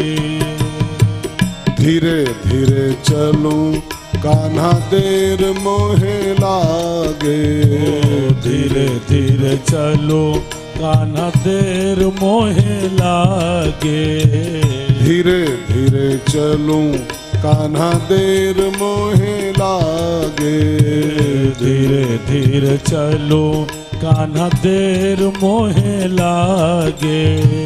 जल्दी चलूं तो छलक जाए गगरी, ओ जल्दी चलूं तो छलक जाए गगरी, दूर नगरी, द्वारिका दूर नगरी, दूर नगरी, द्वारिका दूर नगरी। कैसे आऊं मैं कन्हाई तोरी द्वारिका नगरी, बड़ी दूर नगरी। कैसे आऊं मैं कन्हाई तोरी द्वारिका नगरी, बड़ी दूर नगरी। पंडित जी मुश्किल से 1 कोस चल पाए थे। 2 मील, 2 मील कांपते कांपते कदमों से 2 मील की यात्रा पूरी हुई थी। तब तक कुछ सर्दी का थपेड़ा, कुछ भूख का प्रभाव मिक्स हो गया आपस में, और पंडित जी बेहोश होकर के रास्ते के एक बगल में लुढ़क गए। अब वो तो बेहोश पड़े, लेकिन द्वारिकाधीश द्वारिका से बैठे लाइव टेलीकास्ट देख रहे थे। उनके आगे टीवी लगा रहता है, सब देख रहते हैं कौन कहां पर क्या कर रहा है। देख रहे थे बैठे द्वारिकापुरी से हो कि हमारा मित्र आ रहा है सुदामा, लेकिन वो यहां पहुंच नहीं सकता है। वो रास्ते में गिर गया, बेहोश हो गया। तो भगवान ने तुरंत अपने गरुण जी को आज्ञा दी, गरुण जी जाओ, पंडित जी बेहोश पड़े, उनको पंजों में दबाओ, उठाओ। और उठा के इतनी आहिस्ता से लाके और द्वारिकापुरी के गेट पे उतारो कि जान न पाए कैसे आ गया। इतनी मस्ती में लाना है कि जान न पाए कैसे आ गया। बेहोश है, उसको उठा लो, आ नहीं पाएगा, बहुत दूर है भाई। गरुण जी के लिए क्या मुश्किल, उड़े सेकंडों में पहुंच गए, सेकंड भर में आगे पंडित जी को पंजों में उठाया हल्के से, और उठा के आहिस्ता से उड़ते हुए ले गए और द्वारकापुरी के गेट पे जाके। इसको हल्के मन, ये सब हो सकता है, वो ईगल है, गिद्ध है, वो गरुण चील होता है, बाज, और चील में इतना दम है कि भैंसा का उठाने जैसे। आप कभी देखो डिस्कवरी, पूरे पूरे भेड़ बकरी ऐसे टांग लेते हैं, दप से वो लेके उड़ जाते हैं, ईगल। मैंने देखा है अपनी आंखों से। बकरी उकरी ऐसे टांगते हैं, वो लेके हजारों ऊपर फीट ऊपर उड़ जाते हैं, और कहो ऊपर खा जाए, नोच के उनको दबाए रहे हो, खा जाए। तो पंडित जी को उठाया गरुण जी। अब गरुण माने भगवान का वाहन है, वो जो भगवान को उठाता है वो कोई सामान्य पक्षी है क्या? त्रिलोकीनाथ को उठाए वो कोई सामान्य पक्षी होता है? इसको खाली बस सुनना कि झूठ लिखा है। जो विश्वनाथ के भार को उठा सकता है वो पंडित जी के कितने उनका वजन होगा? रोम रोम में लागे कोटि कोटि ब्रह्मांड, उसको लेके उड़ता है आदमी 24 घंटा। तो उसको खाली ऐसा मैंने लिखा है, वो थोड़ा उठाए पाई, थोड़ा उठाए के नहीं पाई। जगत के मालिक को उठा सकता है तो जगत के इंसानों को उठा क्या। पंडित जी को उठाया उसने ऐसा आराम से, और लाता हुआ गरुण उड़ता हुआ द्वारकापुरी के मेन गेट पे लाके उतार दी, प्रवेश द्वार पे। पंडित जी को होश आया, देखा सोने की नगरी, बड़ा सा गेट, और गेट पर 2 द्वारपाल। भैया, पंडित जी पूछे, भैया जय सिया राम, ये कौन सा गांव आ गया? तो द्वारपालों ने कहा कि आप कोई नए नए को हो क्या? ये द्वारकापुरी है, जानते नहीं हो क्या? द्वारकापुरी है। द्वारकापुरी है? कहाँ? राजा कौन यहाँ का है? कहा हमारे भगवान श्री कृष्ण द्वारकाधीश हमारे राजा हैं। कहा अरे कन्हैया की नगरी है क्या? चुप रहो, कन्हैया कहते हो? उसको जरा सम्मान से बोलो। यहाँ के वे परम पूज्य धर्म धुरंधर बेशा संति धाधु पपू, हमारे परम पूज्य सम्राट हैं, वो उनको कन्हैया बोल रहे हो? का सम्राट तुम्हारे होंगे, हमारे कन्हैया हैं। हम लोग साथ में पढ़े हैं, उनके मित्र हैं कन्हैया जी के। और जाओ कह दो कन्हैया से कि उसका मित्र सुदामा मिलने आया है। द्वारपालों को एक बार तो बड़ी हंसी आई है कस के, पंडित जी को लगता कुछ सटके हैं का। कहा द्वारकाधीश, कहा पटाई लूंगी, अपने को दोस्त बता रहे हैं। द्वारपाल कस के हंसे, देखो देखो ये गरीबी का हाल, और कृष्ण का मित्र है, लुंगी फटी है, धोती और कृष्ण के सखा है। मजाक बनाए, उनको लगा झूठ बोला है। कहा यार कुछ 2-4 रुपया ले, जाओ निकल ले, मित्र हो द्वारकाधीश के। हा? झूठ ऐसा बोलो कि जमे।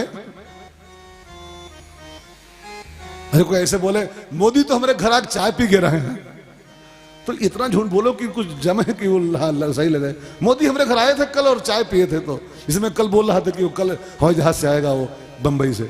झूठ था पूरा।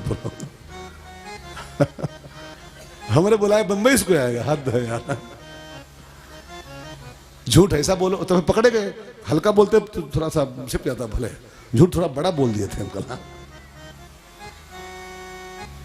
खैर पहले तो कुछ हंसे वो द्वारपाल, फिर उनको लगा जब बहुत रिक्वेस्ट कर रहा है, बार बार रो रहा है, एक बार कह दो, एक बार कह दो, अरे द्वारपालो कन्हैया से कह दो, अरे द्वारपालो कन्हैया से कह दो, कि दर पे सुदामा गरीब आ गया है, कि दर पे सुदामा गरीब आ गया है। भटकते भटकते न जाने कहाँ से, भटकते भटकते न जाने कहाँ से, तुम्हारे महल के करीब आ गया है, तुम्हारे महल के करीब आ गया है। अरे द्वारपालो कन्हैया से कह दो, अरे द्वारपालो कन्हैया से कह दो, इधर पे सुदामा गरीब आ गया है, इधर पे सुदामा गरीब आ गया है। न सर पे है पगड़ी, न तन पे है जामा, बता दो कन्हैया से नाम है सुदामा, ओ बता दो कन्हैया से नाम है सुदामा। न सर पे है पगड़ी, न तन पे है जामा, बता दो कन्हैया से नाम है सुदामा, ओ न सर पे है पगड़ी, न तन पे है जामा, बता दो कन्हैया से नाम है सुदामा, ओ बता दो कन्हैया से नाम है सुदामा। तुम एक बार मोहन सजा कर ये कह दो, तुम एक बार मोहन से जाकर ये कह दो कि मिलने सका बद नसीबा गया है, कि मिलने सका बद नसीबा गया है। अरे द्वारपालो कन्हैया से कह दो, अरे द्वारपालो कन्हैया से कह दो कि दर पे सुदामा गरीब आ गया है, कि दर पे सुदामा गरीब आ गया है। द्वारपाल माने जानते हैं क्या होता है? चौकीदार नहीं, द्वारपाल माने होता है राम दुआरे तुम रखवारे। भगवान के द्वारे पर रखवाली कौन करता है? कौन करता है जी? ये चौपाई किसके लिए गाई गई? हनुमान जी के लिए। तो राम के द्वारे के रखवाले कौन है? हनुमान जी। और हनुमान चौकीदार है वहां के, राम के दरवाजे के, परमात्मा के गेट के। तो हनुमान माने क्या होता है? जय जय जय हनुमान गोसाई, कृपा करहु गुरुदेव की नाई। हनुमान ही राम का चौकीदार है और हनुमान माने होता है गुरु। तो सुदामा जी जो द्वारपालों से विनती कर रहे हैं कि हमको कन्हैया से मिला दो, ये विनती द्वारपालों से नहीं है, ये विनती गुरुदेव से कर रहे हैं। और ध्यान देना, जब तक गुरु कृपा नहीं होगी तब तक आप भगवान से मिल नहीं सकते हो। भगवान से मिलने के लिए आपको द्वारपालों की मिन्नत करनी पड़ेगी। भगवान का द्वारपाल सदगुरु होता है, भगवान के गेट पे खड़ा होता है वो, उसके बिना परमिशन के भगवान से मुलाकात नहीं होती। इसलिए पंडित जी द्वारपालों के पीछे मिन्नत कर रहे हैं कि अरे द्वारपालों, अरे द्वारपालों, अरे मेरे गुरुदेव कन्हैया से कह दो। द्वारपालों को दया आ गई, चलो कह देते हैं। अंदर गए द्वारपाल, भगवान से परिचय दिया। प्रभु शीश पगा न झगा तन में, प्रभु जाने को आही बसे के ही ग्रामा। धोती फटी सी लटी दुपटी अरो, पायो पाना की नहीं सामा। पूछत दीन दयाल को धाम, द्वार खड़ो द्विज दुर्बल देख रहो चकिसो वसुधा अभिरामा। पूछत दीन दयाल को धाम, बतावत आपनो नाम सुदामा। द्वारपाल ने भगवान से कहा, ठाकुर जी द्वारे पे एक ब्राह्मण खड़ा है, फटी धोती पहने, उसकी पगड़ी भी नहीं है, चप्पल भी नहीं है, और आपको अपना सखा बता रहा है, अपने को आपका सखा बता रहा है और नाम ले रहा है सुदामा। सुदामा नाम भगवान ने जो सुना, मेरा सुदामा आया है, मेरा वो बहुत पुराना सखा, मेरा ब्राह्मण सखा आया है मेरे गेट पर। भगवान सुदामा जी का नाम सुनते ही इतनी जोर दौड़े द्वार की ओर, चप्पल भी नहीं पहना। सोने की सभा को छोड़ के बिना चप्पल के ठाकुर बेतहासा भागे गेट की ओर। रानियों को आश्चर्य हो रहा है, रुक्मिणी वगैरह को, कि इनसे मिलने कौन आया? ये बड़े बड़े देवता आते हैं, ब्रह्मा विष्णु आते हैं, तब भी नहीं दौड़ते हैं ठाकुर जी, ये कौन आया कि चप्पल नहीं पहने ऐसे भाग रहे हैं? भगवान भागते हुए आए गेट पर, और गेट खोल के भगवान ने अपनी बाहें पसार दी। उस फटी लुंगी वाले गरीब ब्राह्मण को, निर्धन मित्र को अपने बाहों में भर लिया और ऐसा उसको लगाया गले से कि कौन आ गया, कौन आया? कब के बिछड़े हुए हैं हम आज, कहाँ आके मिले हैं? जैसे सावन से क्या घटा आके मिले। भगवान ने सुदामा जी को बहुत सम्मान दिया, खूब दुलार किया, खूब प्यार किया।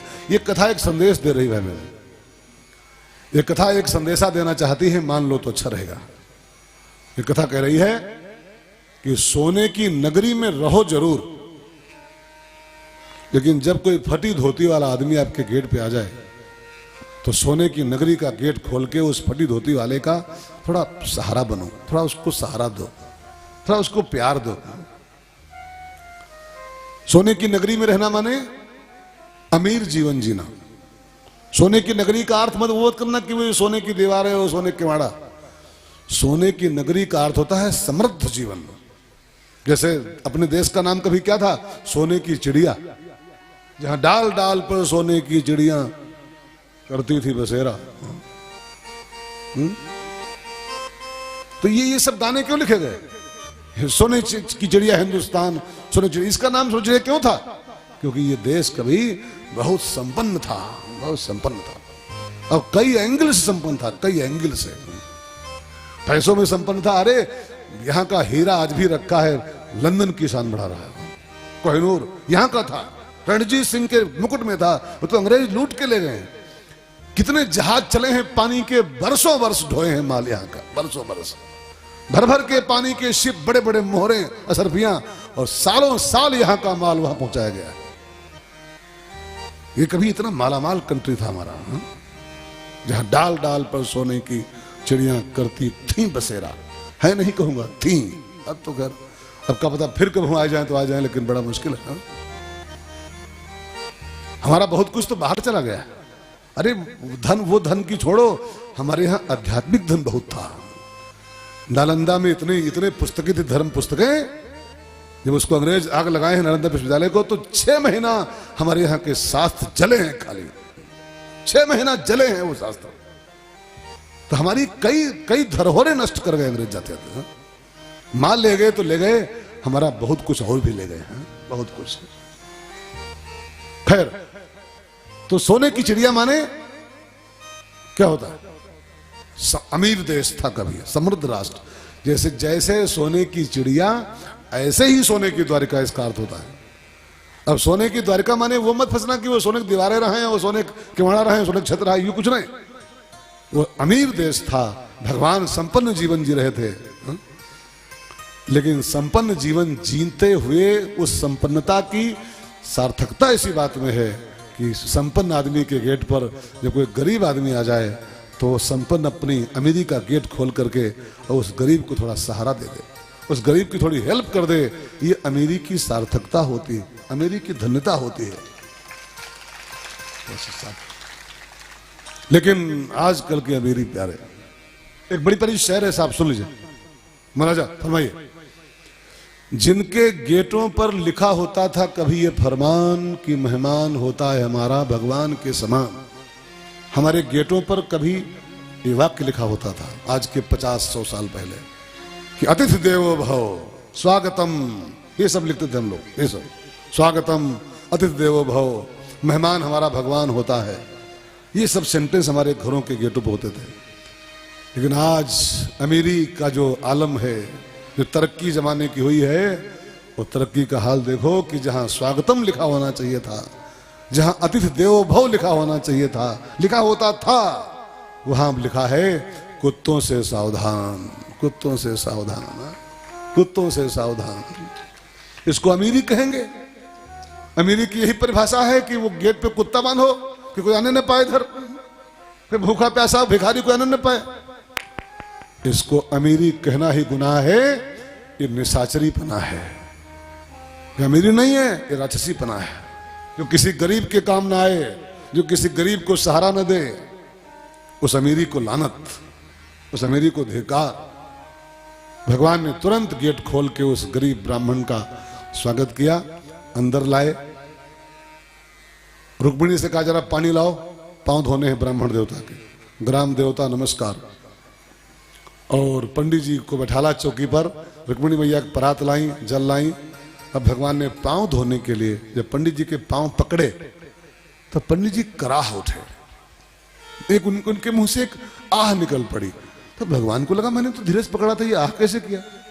तब देखते क्या है कि इतने बीमारियां हैं पैरों में, इतने कांटे चुभे हुए हैं, चप्पल थे ही नहीं कभी। देख बिहाल बिवाइन सो पग, कंटक जाल लगे पुन जोए। और देख सुदामा की दीन दशा, करुणा करके करुणा निधि रोए। और इतना रोए, इतना रोए, इतना रोए कि जितना राधा रोई थी कभी कन्हैया के लिए, उतना रोए।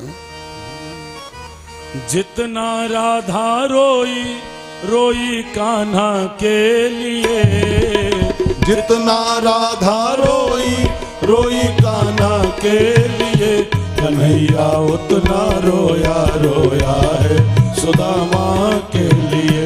कन्हैया उतना रोया रोया है सुदामा के लिए। जितना राधा रोई रोई कान्हा के लिए, जितना राधा रोई रोई कान्हा के लिए, कन्हैया उतना रोया रोया है सुदामा के लिए कन्हैया उतना रोया रोया है सुदामा के लिए। यार की हालत देखी उसकी हालत पे रोया, यार की हालत देखी उसकी हालत पे रोया। यार के आगे अपनी शान शौकत पे रोया, यार के आगे अपनी शान शौकत पे रोया। ऐसे तड़पा जैसे समा परवाना के लिए, ऐसे तड़पा जैसे समा परवाना के लिए।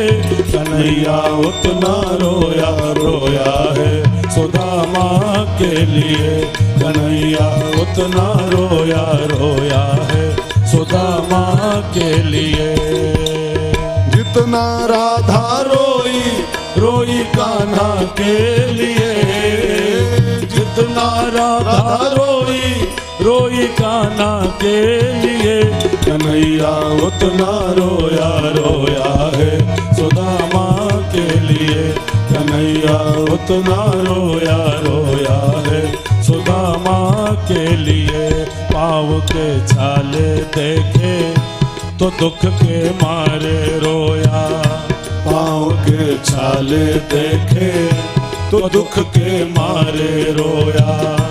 पाँव धोने की खातिर खुशी के मारे रोया, पाँव धोने की खातिर खुशी के मारे रोया। आंसू है भरपाई बस हर जाना के लिए, आंसू है भरपाई बस हर जाना के लिए। कन्हैया उतना रोया रोया है सुदामा के लिए, कन्हैया उतना रोया रोया है सुदामा के लिए। जितना राधा रोई रोई कान्हा के लिए, जितना राधा रोई रोई कान्हा के लिए।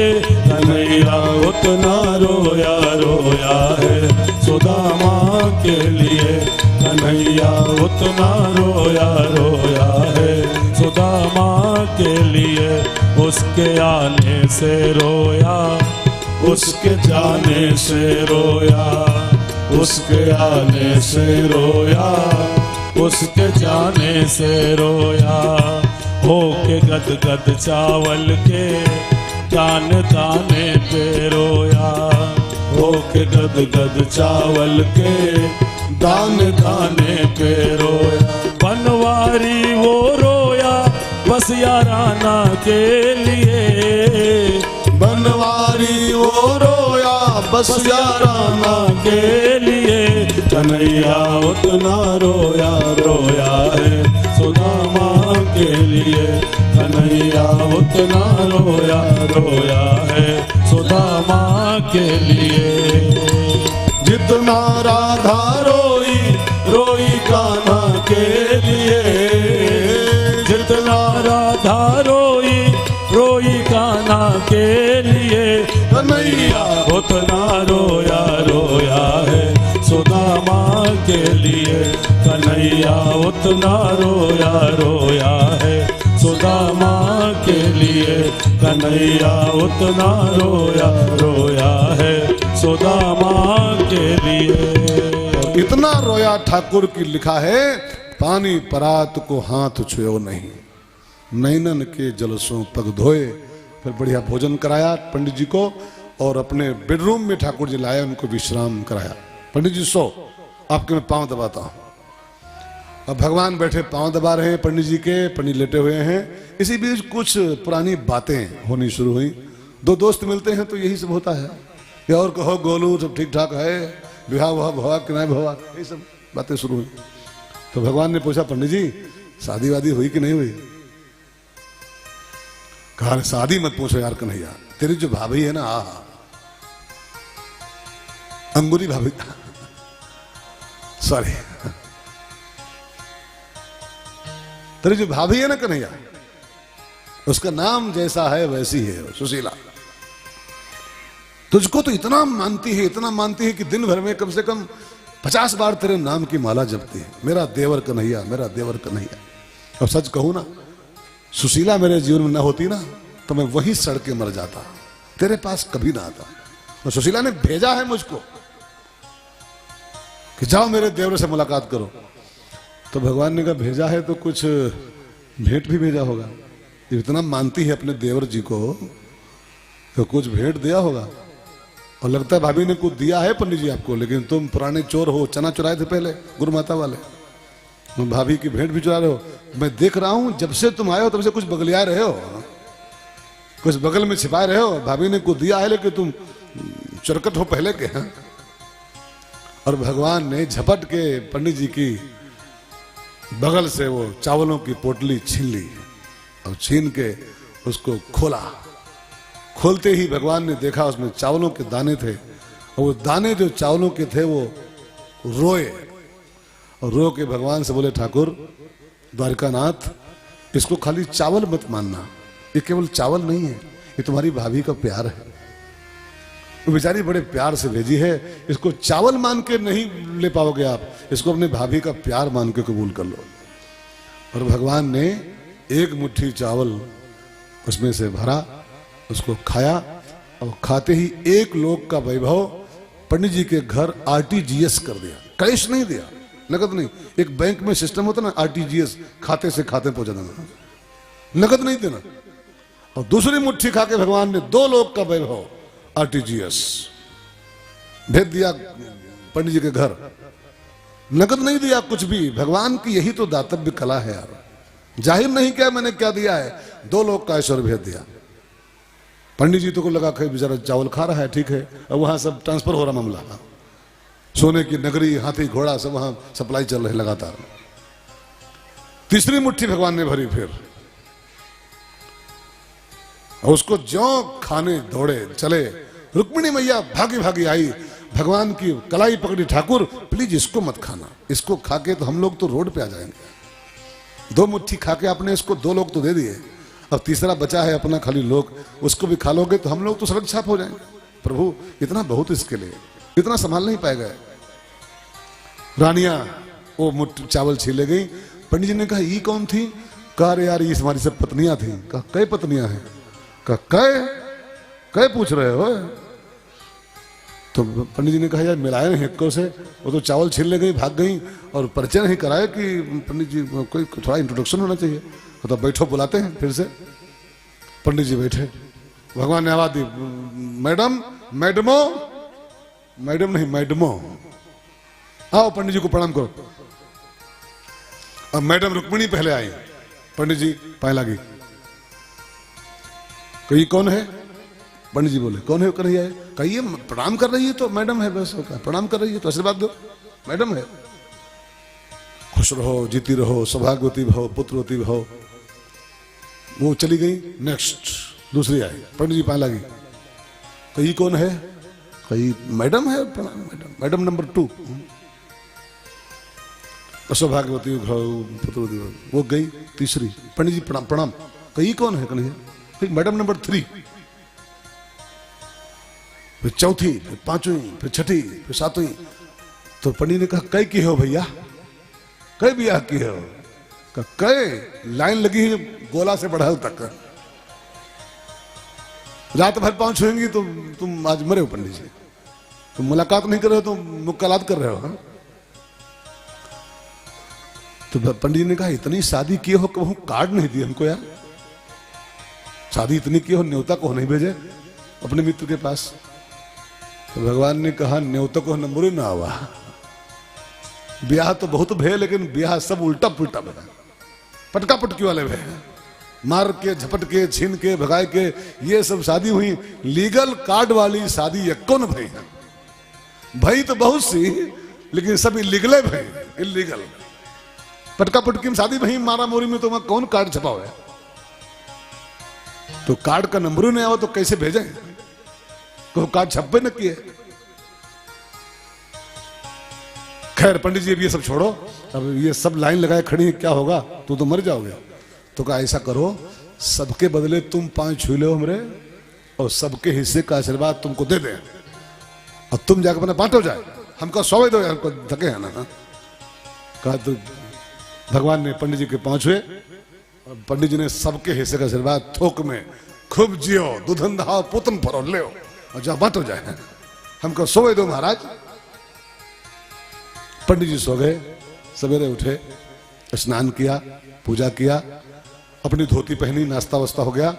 फिर कन्हैया के पास, रुकैया तो थे, रुकना तो चाहते थे, लेकिन अब मेहमान नवाजी बहुत नहीं करनी चाहिए, अपनी ओर से तो बोलो, अपनी ओर से ही कहना चाहिए कि अच्छा अब चलना है मालिक, अब जाया जाए।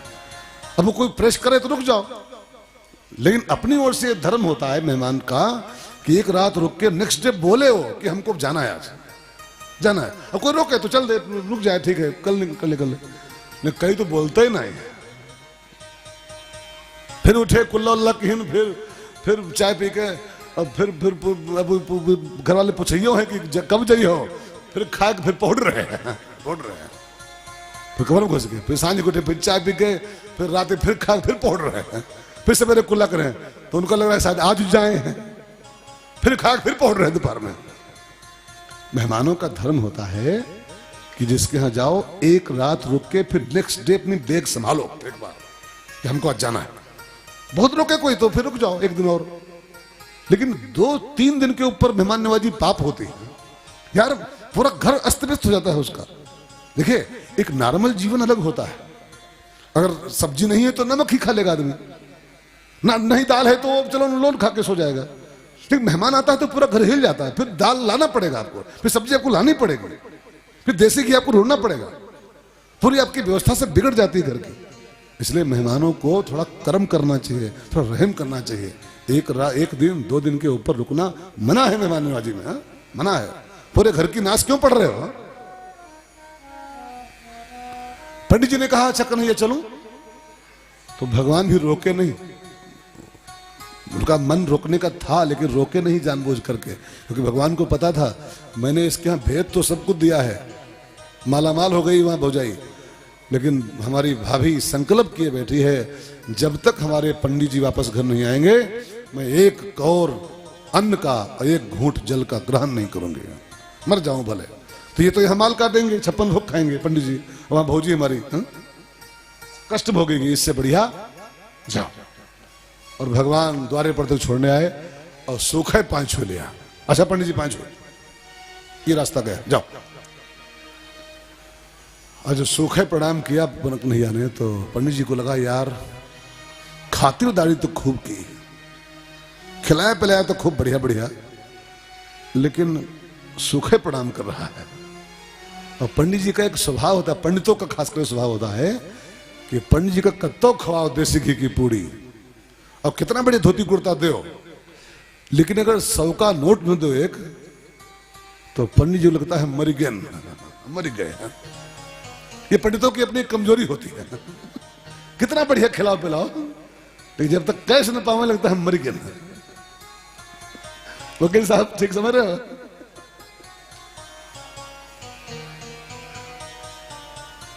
तो वही पंडित जी को आभास हो रहा है यार, खिलाया पिलाया तो खूब, पांव भी खूब दबाए, कपड़ों बढ़िया बढ़िया पहनाया, लेकिन कैश नहीं कुछ दिया, लेकिन मांगे कैसे? चल पड़े बेचारे, 10 कदम गए होंगे, भगवान ने पीछे से आवाज दिया, अरे पंडित जी रुको, एक बात भूल गई यार। जल्दी लौट आया कि शायद कुछ याद आ गया हो, भाड़ा उड़ा, जल्दी वापस। कन्हैया कुछ भूल गए क्या? कन्हैया क्या बात है भैया? कहा वो बहुत दिन के बाद मिले हो ना और जा रहे हो, अब पता नहीं भेंट कब हो कि ना हो, तो आपकी याद आएगी तो मन दुखी होगा, ऐसा करो अपनी कोई निशानी हमको दे जाओ फिर जाओ। निशानी में क्या दे? एक लोटिया थी पंडित जी के पास, फुटही लोटिया, भगवान ने वही निकाल ली झोला में से, हम कहे लोटिया हमको लाओ, इसी को हम देख देख के आपकी याद करेंगे और 5 हुए जाओ। लोटिया छीन लिया और दिया कुछ नहीं, और सूखे 5 हुई फिर कर दिया। पंडित जी गरियाते हुए चले, महामक्खी चूस, महाकंजूस कन्हैया, द्वारकाधीश द्वारकाधीश है कि मक्खी चूस है? दिया तो 5 पैसा नहीं, लुटिया उल्टी छीन लिया हमने। पंडित जी बरबराते हुए उल्टा पुल्टा बोलते हुए चले, अपने गांव जब पहुंचे, पोरबंदर उनका गांव पोरबंदर, जब गांव पहुंचे तो जहां उनकी मड़ैया थी, जब वहां आए क्या देखते हैं, आलीशान कोठी खड़ी, सोने का महल खड़ा है, रथ हाथी घोड़े सब खड़े। वो दोनों द्वारपाल जो वहां मिले थे वो यहां खड़े। पंडित जी पाए लगी, आ गए? कहा लेकिन तुम तो वहां थे, तुम यहां कैसे आ गए भाई साहब? पंडित जी ने पूछा, तुम तो वहां थे, तुम यहां कैसे? कहा हमारा ट्रांसफर हो गया है पंडित जी, तबादला हो गया तो इधर भेज देंगे।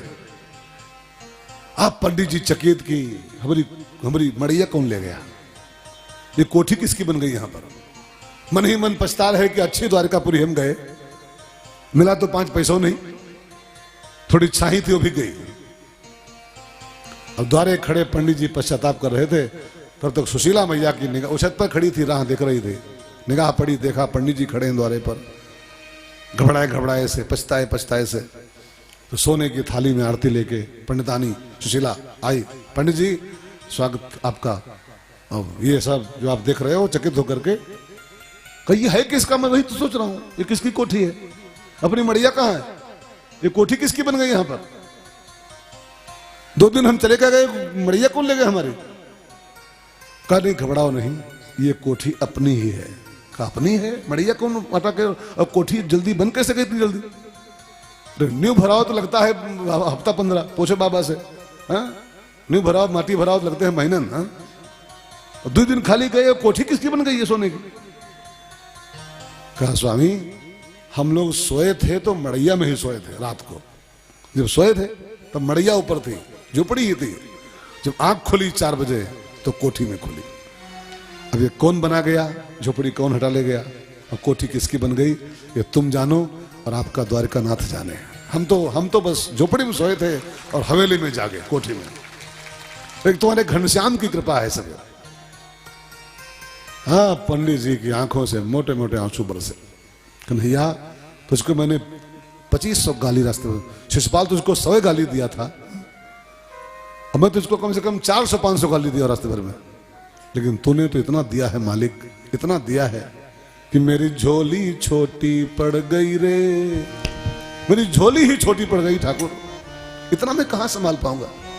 मेरी झोली छोटी पड़ गई रे, इतना दिया मेरे दाता, मेरी झोली छोटी पड़ गई रे, इतना दिया मेरे दाता, इतना दिया मेरे दाता, दाता इतना दिया मेरे दाता, इतना दिया मेरे दाता, दाता इतना दिया मेरे दाता, मेरी झोली छोटी पड़ गई रे, इतना दिया मेरे दाता, मेरी झोली छोटी पड़ गई रे, इतना दिया मेरे दाता।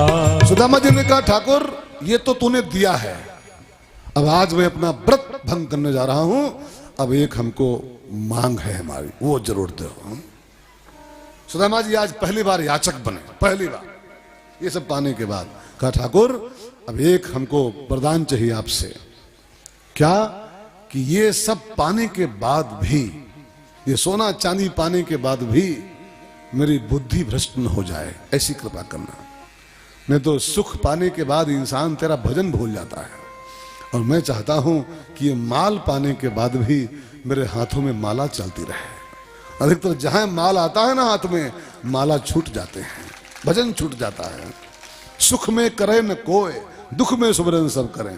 लेकिन मैं ऐसी मति चाहता हूं प्रभु, ऐसी सद्बुद्धि चाहता हूं आपसे कि ये सब माल पाने के बाद भी मेरा भजन चलता रहे, मेरा माला चलता रहे, ऐसी कृपा करना ठाकुर जी। सुदामा जी का जीवन धन्य हो।